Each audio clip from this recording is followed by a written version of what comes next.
pusang ito, pinatunayan ng sambayan ng Pilipino sa pangunguna ng Iglesia ni Cristo na hindi nila ipagwawalang bahala ni ipagsasantabi ang pinaglalabang maresolba ang kontrobersiyang kinasasangkutan ng ilang namiminuno ng bansa.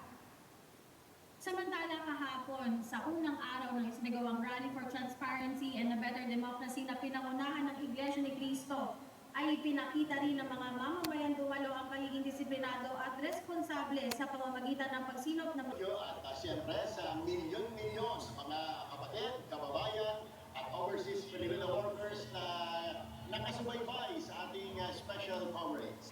Dito na po ngayon ang ating special coverage, kaugnay nga po ng Rally for Transparency and a Better Democracy.